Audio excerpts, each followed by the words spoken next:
Once there was an amazing scientist. Oh, amazing. And he threw a dinner party. Dinner party. Deciding he wished to brag about his latest experiments, he told them of his time machine. Oh, I have a time machine.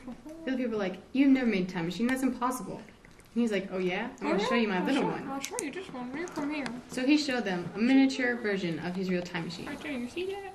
Yeah, you see that. And he switched this little lever, and it went off. It disappeared. Everyone's like, "Whoa!" And then this one guy's like, "Oh, it's just magic. Who cares?"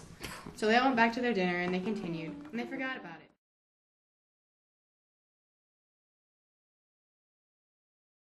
So the scientist, being put down by his latest experiment by his buddies, decided to try his real one. So he goes up to his big time machine and gets inside. And he sets the switch, and he's off.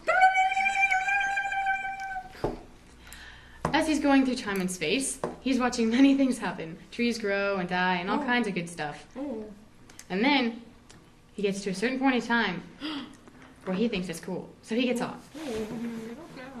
And when he gets off, he sees all these weird statue things and a lot of white, shiny buildings. He's like, "Oh, that's really cool. I wonder what these people are like." So then he goes near this building and he sees white people, little tiny, tiny elf-like people. Elf? What? Deciding he wanted to talk to them, he tried to, but it was very, it was useless because they didn't know how to talk very well. Hello. They weren't very educated. And so they showed him around, and they gave him some of his food, well, some of their food, and he's like, "Oh, this is really good." This is delicious. I love this. And so he decided to spend the night with the little people. When he woke up in the morning, he went outside to go back to his time machine so he could leave and go home. Except it wasn't there. Where'd it go? He was so frightened. And so he went back to the little people since he had nothing else to do, and he stayed with them for a long, long time. During his visits, they took him to many different places, and they did a lot of things, like dances and stuff, but there's this one dance that he thought had some other meaning. And they would talk about the darkness and how the darkness was scary. And then one night, they all went to sleep, and he thought he saw something outside. But he didn't know what it was. So he went back to sleep. I'm gonna go back to the river now. So the scientist goes down to the river where all the little white elf people are having a party, and they're swimming and having fun. Then he notices there's a little girl in the river, drowning. Little girl? No one's doing anything, so he decides to save her. And when the girl comes out of her comatose actionness, when she awakens, they become great friends. I think we should start over. And the little girl is very happy to be friends with the tall man. Then one day, they go back up to the wells. And the little girl is getting frightened because she doesn't like the wells. Why don't you like the wells? Oh, okay. The little girl won't explain why she likes the wells. Well, she doesn't like the wells. So Big Man decides to go down in the wells. I'm gonna go in these wells. And he goes inside. As he descends, it gets very dark. Very, very dark. So he lights a match. And he sees white furry creatures about to eat him. I mean, black.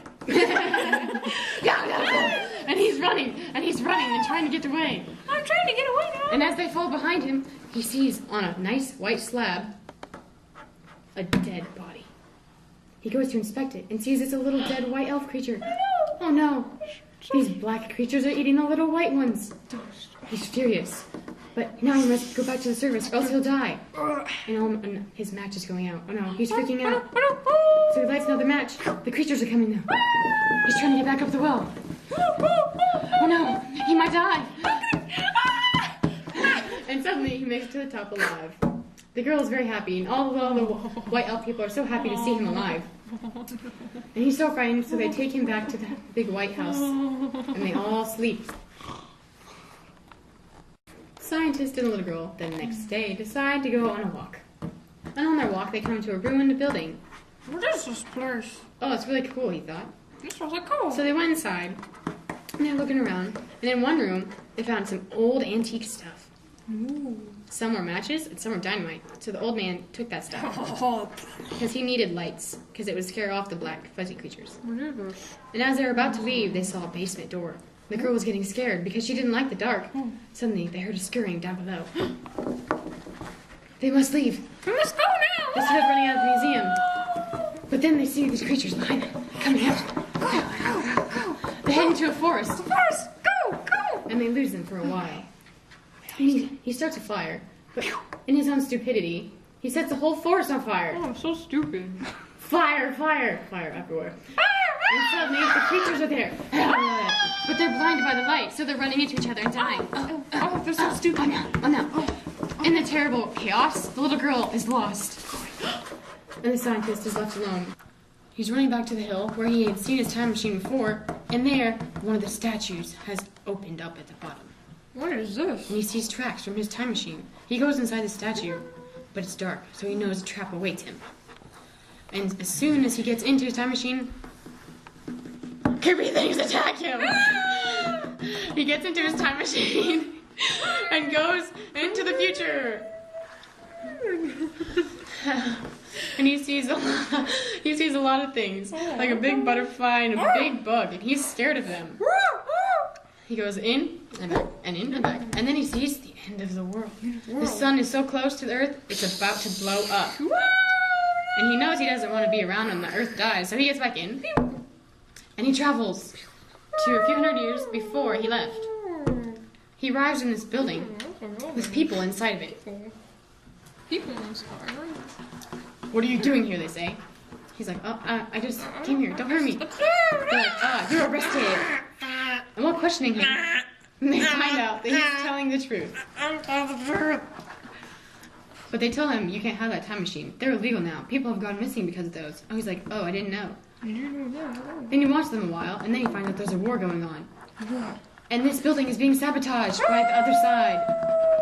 So he freaks out, and he wants to get back to his time machine. And he's running back, and suddenly there's a person there. And he wants the time machine too. Back off. I'll kill you. The guy takes the lever thing, and he beats him down. And gets into his time machine, and goes back home. He's so tired and dirty, and he just wants to sleep. He walks into the dinner party, and everyone sees him.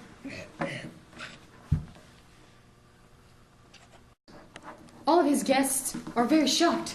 Why are you so dirty, they say. What happened to your face? It's all nasty looking. He's like, I'm tired. I'll go shower, and then I'll tell you the story. So he goes and showers. He gets all nice and clean, and he comes back and tells him of his great adventure. Adventure! Oh! They eat dinner and go on as if nothing has happened. But only one man truly believes him. Next day, the one man comes back. And he says, I believe you. Oh, thank you so much. And he's like, well, yeah, you should believe me. I'm right. And he's like, look, I found these flowers yesterday. Well, the girl gave them to me. And there's proof. But I want to get more proof. I want more! So he gets a camera. And he gets all provisions he might need. And he goes back to his time machine. To travel back into time. To get proof of the future.